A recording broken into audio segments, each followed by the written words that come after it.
I had to go check something. I'm back. That was weird. I don't know what happened. Sorry about that. I don't know. I had to go check and see if AT&T was outside playing around. I'll give y'all a chance to come on back in the locker room. The locker room's about to get lit for a little bit. Come on back in. That was weird. That was awkward.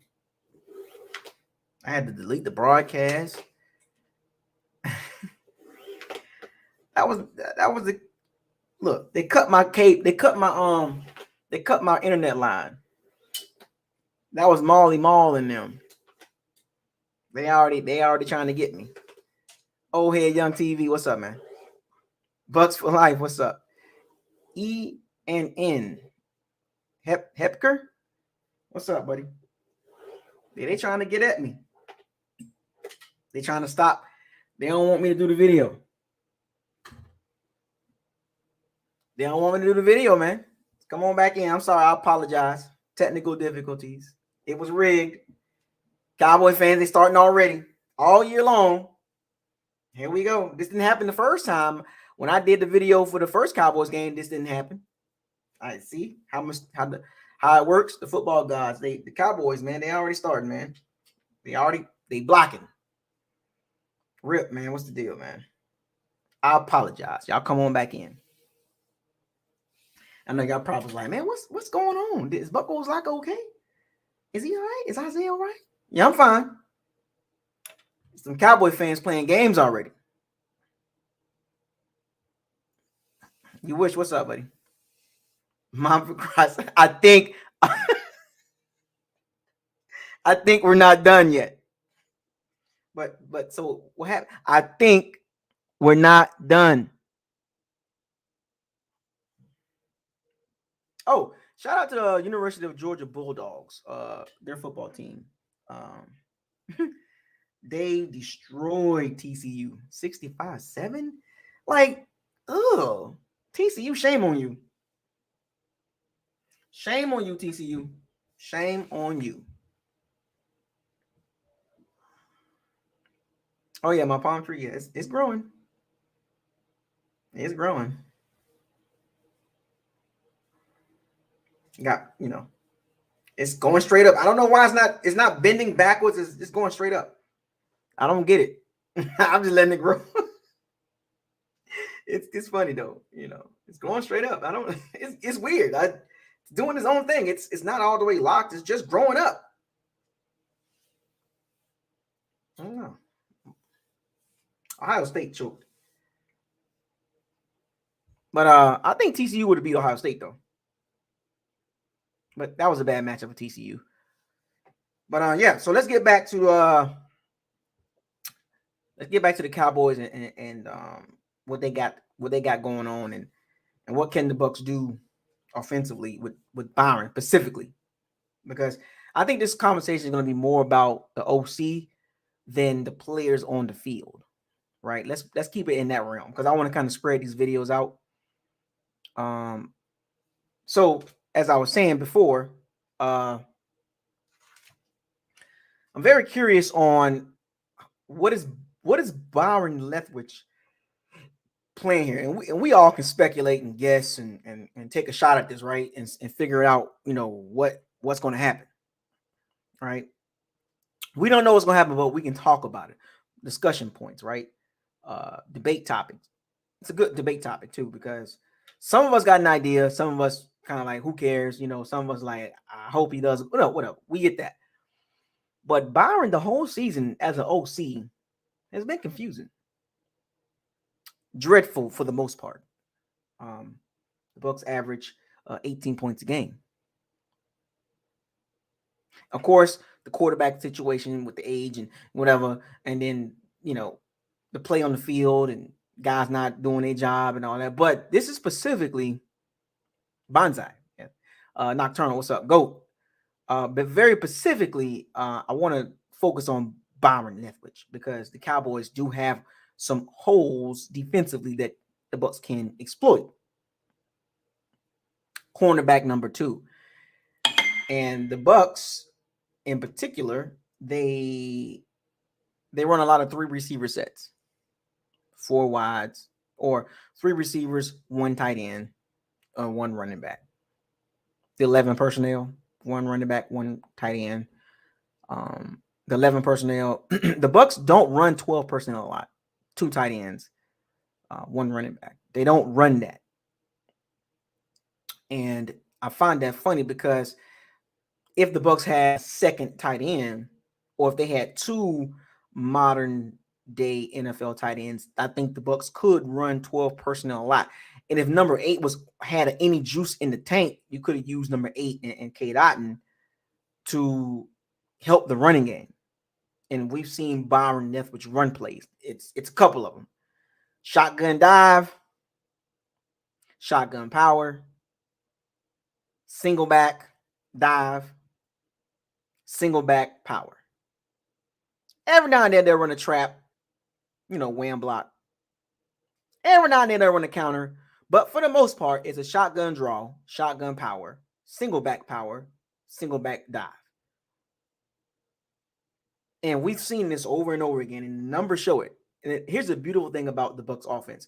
It's really not hard to figure out the Bucs as far as offensively their philosophy. And I mentioned this yesterday, and I said we don't know what the Bucs is, right? Because we've seen about this much of what it could look like. But for the most part, we know what we're getting. Now, how much can the Bucs change from now until Monday? Not a lot. There will be some frustration in Monday night's game.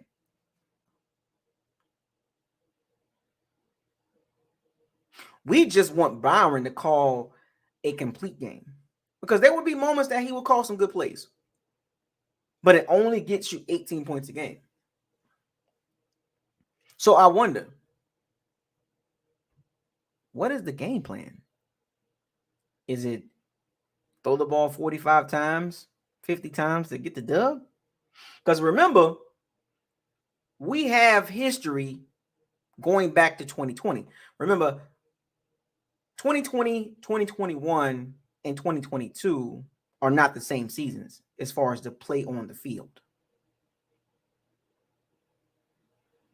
But the run that you could see, because the reason why the Bucs won the Super Bowl last in 2020 was the run game and the defense.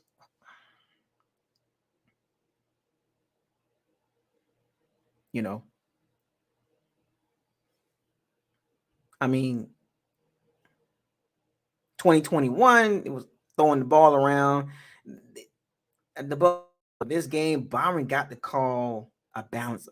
I just got a feeling that you got to be a little more balanced. You can't be so heavily one-sided. You can't be 80-20, 80% pass, 20% run, because what is Dallas' strength? What is Dallas' strength? Pass rush. Top 5 in sacks, top 5 in pressures, and I think top 5 in turnovers. They get to the quarterback and they make you speed up your process, right? And Brady doesn't like to speed up the game as far as thought process. Now he pre-snap, Brady can kind of like progress things, but if you notice in the season, I think this had a lot to do with how Byron called the game too. Remember, this conversation is more about Byron than more about Brady or the Bucs offense. I think Byron called the game to the reaction point of the quarterback. He knew Brady doesn't like pressure up the middle. Byron knew the O-line is leaky in the interior, which was obviously true. And if you can go look at the regular stats, and you can look at advanced next gen stats. Win, pass run ratio, win ratio. Bucs ain't good in neither one of those. I think that had a lot to do with how Byron called the game. I think we underestimate that part of the situation. It's not like the Bucs got a, look, retirement, guys went from the team, guy got hurt, Tristan Ward's been hurt. No, Byron just he can't call certain plays like he want to. So we have to take that like after like further review, after you kind of like go back and look at the season. Now you try to start analyzing things and how things played out.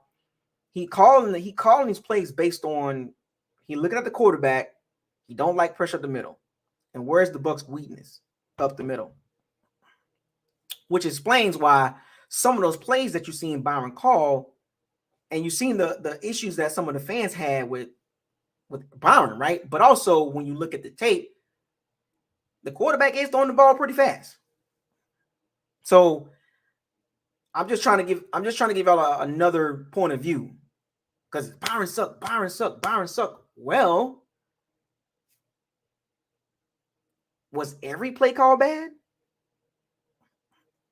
Is he the only reason why we average 18 points a game? What's so funny is he's going to be one of the reasons why we win the game. Or the Bucs could win the game. He's going to be one of the reasons why. He will not be the reason. He will be one of the reasons the Bucs could win this game. He's going to have to call he's going to have to call his best game of the season. What's up, Chris? Danny, the Manny. It's time for retweets. I got them done today. You can't tell? It was looking crazy yesterday. It was like bushy dog down here. What you mean, fam? You got good eyes, man? I'll let this grow, but this bonsai bush, but you can't see? What you mean for retweets? What are you doing? Focus on football. Don't focus on me. It's not a fashion show. Focus on the football game Monday night. Focus on the Bucs, Danny. Focus on the Bucs. Leave me alone. But I'm just messing with you. Get your frame per second right. Your FPS. Get it right. This camera's fine. But Byron, we gotta give him some benefit of the doubt. Byron ain't that dumb. You know what I'm saying? He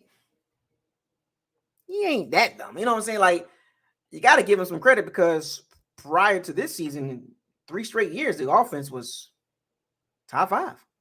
It wasn't no complaining then. Well, it was, but you get what I'm saying. I know, right? He all in my head. What you doing, Danny? Come on, man. Pause. Pause. But Byron gonna have to call his best game of the season. He's literally gonna have to call the game like he did the first half against the Bengals. Even the Carolina game, we need a lot of the Bengals game in the first half and some of that Carolina game 2 weeks ago. All in one game, all 4 quarters.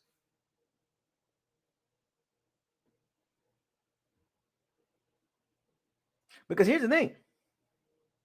There's a lot on the line with Byron Leftwich. So a lot of us ain't realizing this, but as the game get closer and closer, and as you watch this game Monday, you got to ask yourself, if he gets through this game and it looks good, okay, we working with something.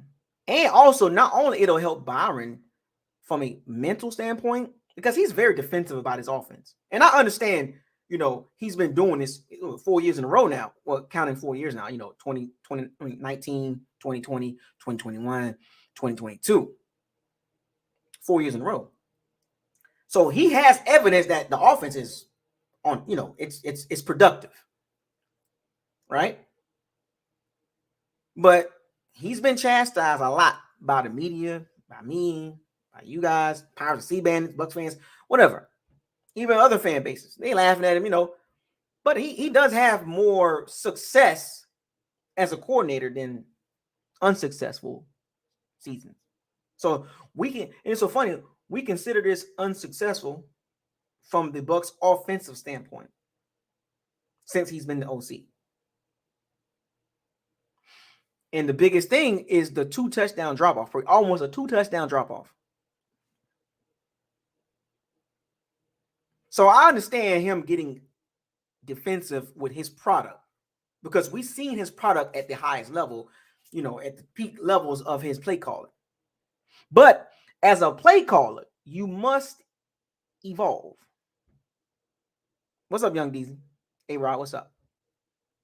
Fire the cannon. Thank you. You must evolve as a coordinator because every year teams get more tape on your tendencies. Here's the funny thing. Some of these things the Bucs did or did this season, I think they had to make some adjustments based on what came back on the O-line. Remember, everything is together. The offense don't work without the offensive line. The offense, the running game don't work without the O-line. The passing game will be sputtery and inconsistent without the O-line. What's up, SA5, number 5? So the O-line played a big part on how the offense looked. And we said this. Let's not forget this. We talked about this before the season started. Fast forward, 17 weeks later. How much of us, why we can't be that shocked? I mean, let's be real. We can't be that shocked about the offense, how the offense looked, as far as in the red zone, third down, points per game. We kind of, shame on us for not really seeing this happening. Shame on us because it's a product of what's in front of Tom Brady. What is Byron Leftwich working with? That you got to work with what you got. Multiple injuries on the O-line. Cap, you know what I'm saying? And I'm not saying this is an excuse, but we have to factor this in because this is the reality. This is what happened to the Bucs offense. No Gronkowski, no AB. Leonard Fournette is 2 years older than he was when we won the Super Bowl. So you ain't got the same Leonard Fournette. I mean, granted, he's caught the ball quite a bit. And it's so funny. Leonard Fournette has over 70 catches. And this is a credit to Byron Leftwich. He had to shorten the passes up. Now, I'm pretty sure he had to explain this to Brady at some point. Yo, man, you got to take some of these shots, man. You got to let the plays develop. And then also on the flip side, I'm pretty sure he's made some calls that he regret as far as play calling. That's why you got so many mixed reviews. That's why you got so many, negative games with Byron calling plays. And when I was at the Bengals game, you can hear the fans screaming and yelling and with joy in the first half. But then you saw the second half of the Bengals game. A lot of the fans were like, what happened? The biggest problem with Byron Leftwich is his consistency.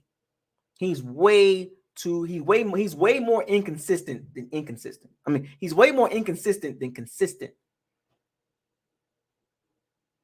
I'm gonna say it like this from my point of view, watching Byron as an OC this season. I don't know if he got something going on outside of football, whatever, but you can see it's not the same. He's been more bad. I mean, way more bad than good. It's not even like a 50-50 or 51-49. It's not even a 55-45. It's not even a 60-40. He's been like 70% bad, 80% bad, 20 to 30% good.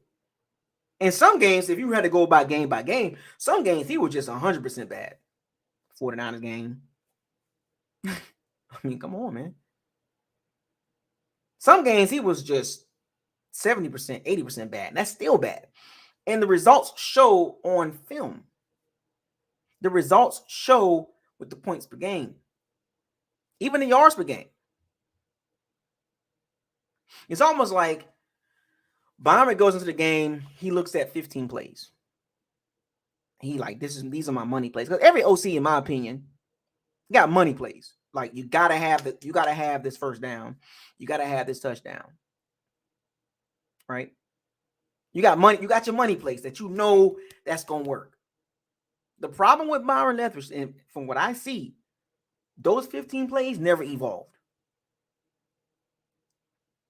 He never made tweaking peaks on his money plays.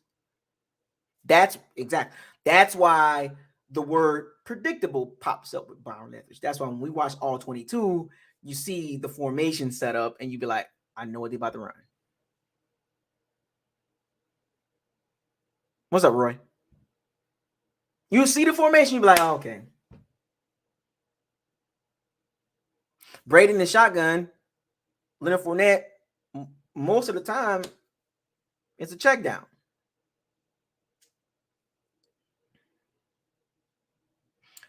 Rachaad White in the shotgun next to Brady. Probably a pass to Chris Godwin. You get what I'm saying?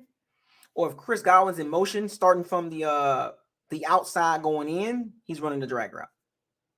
And that's where the ball going at. Or if Chris Godwin's right off the left tackle or right tackle, and he motions to go out, to go, sideways, basically, or it's a screen pass.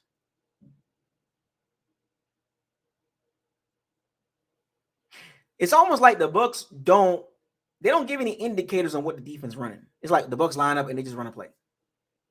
That's why they were calling for Tony Romo and the rest of them. Motion. Dan Orlowski, motion. See what the defense running. I think there's an issue, not just with Byron, man.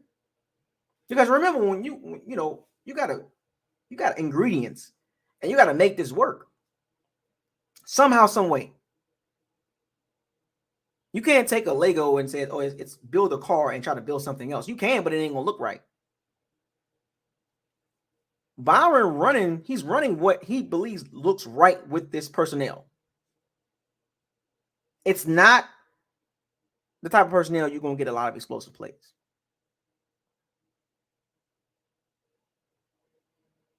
It's a condensed version of the no risky, no biscuit. Brady led the league in attempts. That's because of Byron Leftwich. He know he ain't got no running game. He ain't that naive. He knows the running game's not good. That's why he gets so defensive, because it's almost like we're not trying to insult Byron because we know what we see and we know what he see, right? And we're seeing the same thing he's seeing, but he's like being defensive. But hey, Byron, we understand the running game is trash. But he gets defensive about it. That's why when Brady got he had over 700 attempts. Why do you think his yards per play is very low? Why do you think the yards per completion is low? It's not just because of Byron Leftwich. So we have to ease up on him a little bit, because we have to look at the totality of the Bucs offense. He's the OC. He calls the plays, and some of those routes are down the field. The ball just ain't going there. The ball just ain't going there. And we saw that for weeks at a time. We literally watched it on all 22. Hut. My God, man. And the minute he held on to the ball, what happened? Big plays. You can't just spam screens and check downs and stuff like that and think you're going to win a lot of games offensively. So you got to give Byron some credit, because he's calling some plays, but the execution got to happen on the field too. I'm not letting Byron off the hook, but I'm just trying to give y'all a bigger perspective and not just say, it's Byron, like the media try to do. What's up, Chris? We can't just keep blaming the OC. He takes some fault, but I think it's equal around, not just him. I think it's a shared responsibility when it comes to the offense. I'm not saying, be easy on Byron. No, keep the same energy, but the energy need to be spread out along with towards the others.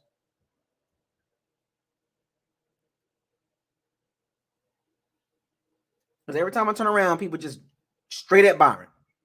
And we got 17 weeks of tape to say, well, it ain't just Byron. Hut. Breaking ball. What about that guy? Hut. Curve ball. Hut. Spamming screens. Hut. Check down. Hut. Getting the ball. Getting rid of the ball. 2.3 seconds. We're not even going to say nothing about that. We're not going to say nothing about the O-line, the interior part. I mean, you know what I'm saying? Mike Evans' mental toughness. We're not going to. What's up, John McGee? We're not going to say nothing about that. Ty Bowles, yeah. Everything factors in, folks. You can't leave stuff out because if you don't like Byron Leftwich, that's fine. But make sure when you talk about the Bucs offense, it's not just Byron. So when you see this game Monday night, look at the whole situation. If the Bucs down 10-3, you know what's about to happen. They're going to give up on the running game. If the Bucs are down 10-3, 7-3, 13, they give up on the running game when they go down immediately. And all the pressure goes on the quarterback and the receivers and the tight end and the O-line. There's nothing to protect the Bucs passing offense. That's why the Bucs passing offense. Look, the numbers can say what they want to say. Tom Brady, top 5 and top 10 in passing yards. You know, but when you peel back, okay, what about third downs? What about red zone? What about down and distance? How many attempts was behind the line of scrimmage, at the line of scrimmage, and under 5 yards, or between 0 and 5 yards? He has a ton of them. He has a ton of those type of throws. But we keep looking at Byron Leftwich. Byron called the play, yeah, but the execution is on the field. The plays that he calls sometimes take a long time to develop. That's the sprinkle in the no risk, no biscuit routes for Mike Evans. Mike Evans runs a lot of those no risk, no biscuit routes. They still got him running those routes, like for the most part.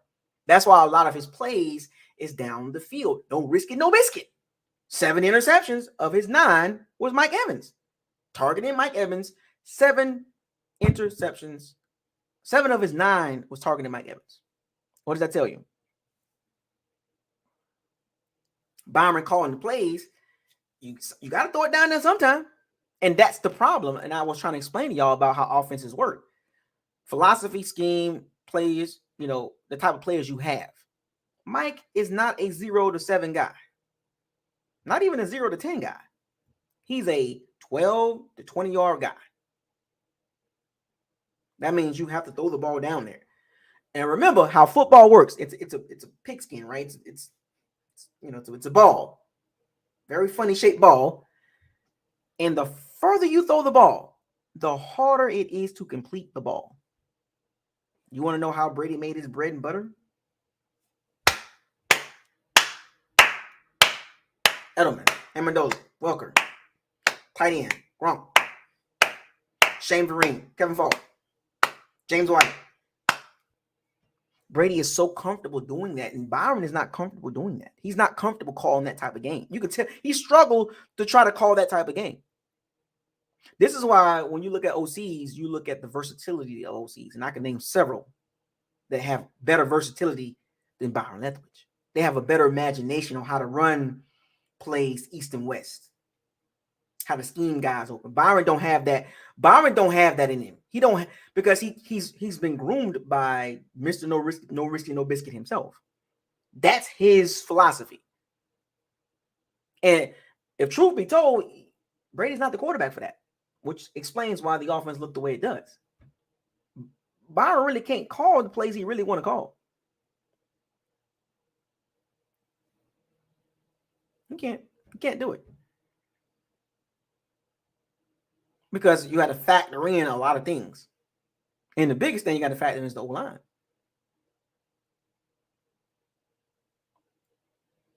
High risk, high reward OC is what Byron Leftwich is. That's what he is.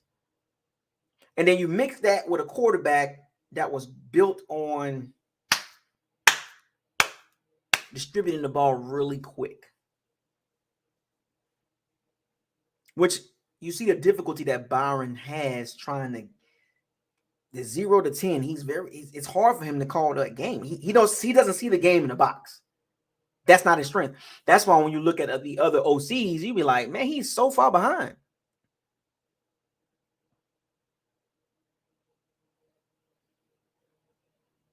He's so far behind on modern offense. Because remember, I just told y'all this. Evolution. He don't run the air raid style offense. He's not an air raid guy. It's the modern air raid if that makes sense. The modern version of air raid. He's not that type of guy. He's the Bruce Arians version of air raid, which is high risk, high reward. Air Coryell, Don Coryell, that guy. That's where that's the originate. That's the San Diego Chargers. Remember that offense? He got a lot of his concepts are old school based. That requires receivers to get down the field. That requires a quarterback to take hits, sacks, and throw interceptions. It's not predicated on throwing the ball and checking it down. Or it's not predicated on yak. It's predicated on 3-play, 7-play, 8-play drives, touchdown. It's an old school version of air raid or air Coryell. But today's NFL teams are using the modern version of air raid, the updated version, and coupled with the actual personnel, it makes sense. That's why when you look at the Eagles, AJ Brown, Devontae Smith, the plethora of running backs they have, the O-line they have, athletic O-line that can move. Explosive receivers, check. Explosive tight end, check. Running backs that can do everything, check. There is still nuances of the old school foundational pieces. Kyle Shanahan, for example. We're still talking about Byron Leftwich, folks. We're talking about OCs. Kyle Shanahan, for prime example. You remember Mike Shanahan?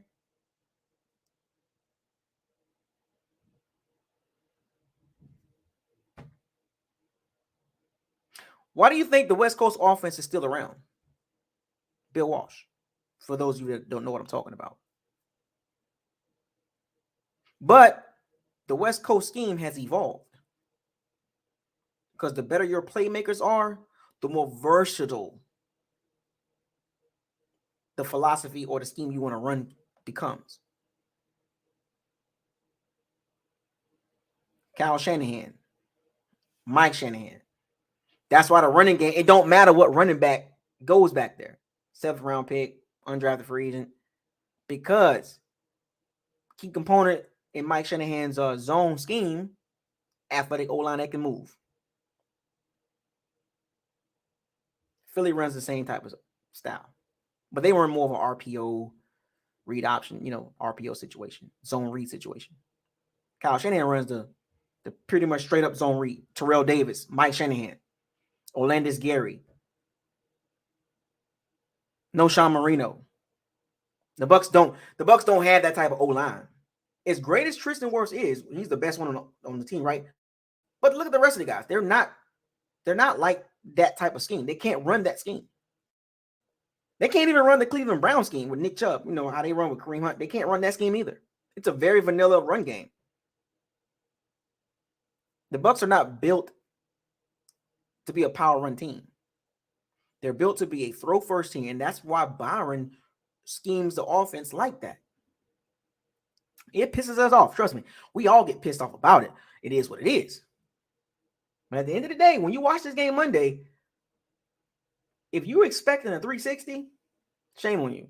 Because you're going to leave the game mad, whether we win or lose. If we win the game 17-16, you're going to be pissed off. Oh, we should have blew them out. No, man. It's not how it works. At this point, that's not how it works. You know what's so funny? The Bucs might have one playoff game against, and the Cowboys, for example. When they play the Cowboys, the Bucs might go do really, really good. And the rest of the games, defensive driven, and all of a sudden playoff Lenny pops up, or we get playoff Julio Jones.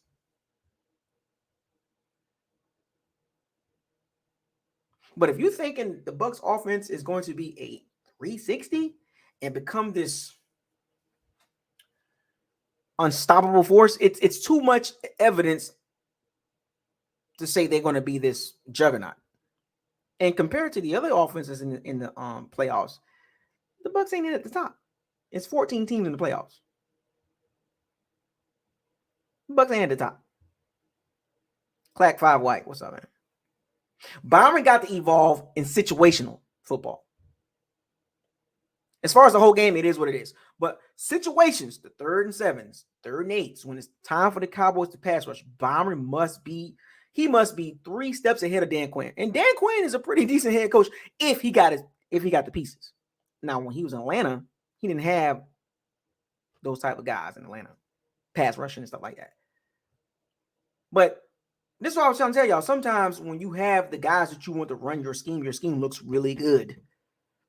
Dan Quinn's scheme looks really good when you have the personnel defense. So with Byron Leftwich, he needs to be 2 moves ahead. This is literally chess, folks. I'm going to go back and I'm going to watch some more of Dallas defense. But I'm going to tell you right now, if Byron don't come with some wrinkles, just a couple wrinkles, just to throw him off a little bit, just to have him guessing, Dan Quinn going to have them boys coming all over the place. Do you really think 76 going to hold up? We know Tristan Wirfs going to, he's going to be fine. But you think the other 4 going to hold up? And I know the Ryan Jensen situation, he's a week away. Now, I will say this. Him playing this game, I don't know. But I will say this. If the Bucs win, there's in my opinion, he's going to play. He's going to try to play in that Eagles game. Because, if they beat the Cowboys, they're going to Philly. Cold Philly. If you ain't got no running game, it's just kind of hard to just throw the ball around in cold weather. I don't care where you're at. It's hard to throw the ball around like that in the cold weather. It is. But if Ryan Jensen come back for that game, because 50-50 he comes back for this game, right? And I think they playing that close to the vest. But I think if they can just find a way to win this game, the chances of him coming back the following game, which is against the Eagles, is pretty high. And he might try to give it a go. Just a couple snaps. Because you really can't throw Ryan Jensen out there and think he's going to play the whole game. Malcolm, what's up, man? Do you really think if Ryan Jensen played Monday, he's going to play the whole game? Ain't played all season long. You're going to throw him out there and play him the whole game. He ain't got no football legs on him. Yeah, he got practice reps. That's cool. But in-game reps against that. And think about this. It don't even matter. You put him in this game, Cowboys, they get after the quarterback. Is Ryan going to be able to hold up the entire game? Dan Quinn moves Micah Parsons around especially at the middle. You know what I'm saying? And then if Ryan Jensen comes back for the Eagles game, did you see the Eagles front? Yeah, I know Josh Sweat, he's kind of like banged up, whatever, but the Eagles is like 8 deep. You think he can hold up for a whole game? The Bucs got to be careful. Much as y'all want Ryan Jensen back, look at the bigger picture here. You put him in there, it's great. You mean to tell me all of a sudden the O-line going to become elite? Understand how football works. For those of you that play football, you understand what I'm saying. It don't work like that. As good as Ryan Jensen is, to throw him in there Monday, if they can, fine. Okay, that's cool. But he ain't playing the whole game. Against this front? No. Snap count. And if he can make it through the game and the Bucs win, you up his snap count. But you're going against another tough D line. And if you win that game, 813 Sports, Lightning Films. And if you win that game, and most likely you will have to play 49ers. Another crazy defensive front. See what I'm saying? It's weird. It's weird. So as much as we want him back, understand what's about to happen. So don't get mad if he has a couple lapses in big moments. Because you can play so many years, but when you don't play for a while, for months, it takes you a minute to kind of get your bearings right. Especially coming off a lower body injury, leg injury, lower leg, your knee, and he's a center. And them defensive tackles for the Cowboys, Eagles, and possibly the Rams, the 49ers, and they ain't gonna give him no mercy.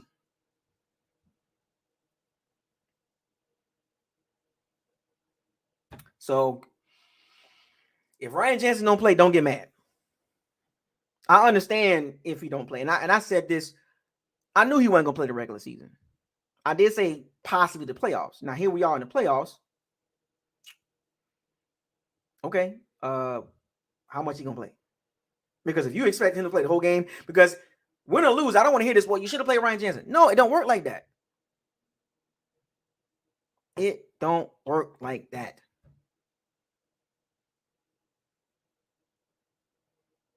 You just can't insert here. It don't work like that. Because now you got to shuffle the O-line around. Okay, so let me guess. So you're going to take Robert Haseley out and you're going to move him to the guard. Yeah, just take Haseley and move him to guard. What? Are you thinking about what you're saying? They built all this chemistry up. Haseley playing all these snaps, and in the right and smack of the playoffs, moving to guard. Folks, do y'all really think about football the way I do? That's a dangerous move, man. Or we can take Leverett and just, he could be the backup and put Haseley at guard. It's just as easy as it's easy as 1, 2, 3, right, folks? It don't work like that. So Byron got to understand this. Byron has to call the game. I'm telling you, forget the script plays, the first drive. I'm not even thinking about the first drive. I'm thinking about after the first drive. And Haseley hasn't been playing bad at all. Now, granted, he has his moments, but he ain't been playing bad. He's actually gotten better.